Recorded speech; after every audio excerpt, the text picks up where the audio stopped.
Madame la Présidente, bonjour. Good afternoon, Madam. You epitomize banking over the past 40 years, and you champion the taxpayers.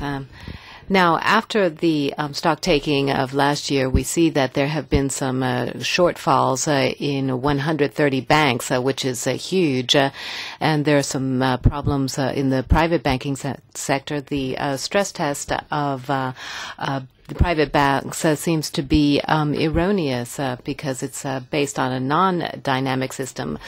Of course, we've seen a higher interest rate, real estate crises in various emerging countries. Those scenarios have been analyzed, where with the assumption that one event could not lead to another. So I do have three questions. Don't you think that your systemic scenarios are overly optimistic because you're looking at a higher risk that's occurring gradually?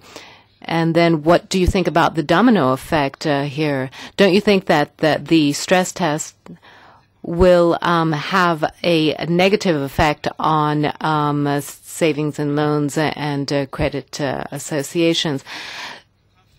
I fear that your supervision, unfortunately, has led to the failure of Montepaschi, one of the oldest banks in the world, and other banks that have been sacrificed at the altar of these types of tests.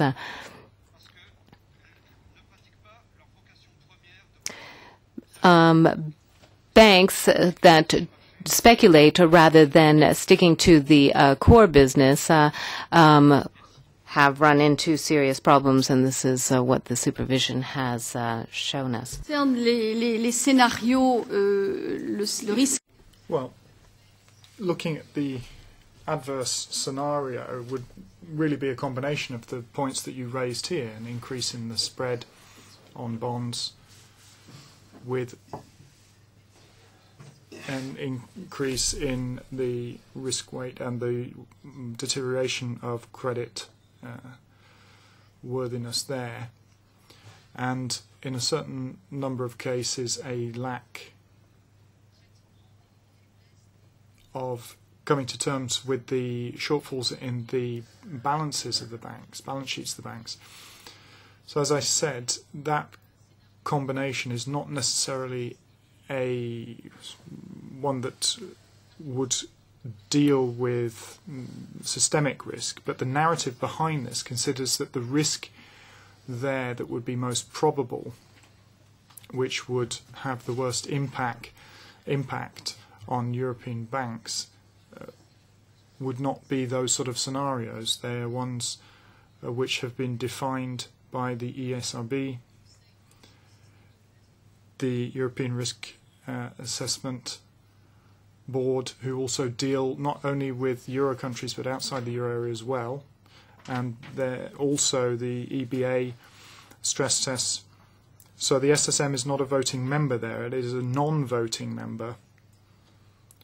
So I think that works well on that front. What's more difficult for, is it more difficult for retail banks than investment banks? Well, I don't know. The banks that you mentioned, I think, will be able to stump up the funds amongst their depositors through their classic banking activities in providing a service to the real economy. I think what happened last week in Italy, because there was a judgment handed down on previous activities of that bank, and that was more specifically concerning the activities that you are saying are not good practice, poor management and derivatives, and that was behind the problems that cropped up. And I think if we approach the banking, the side of banking that's more classic in nature, then I think the SMEs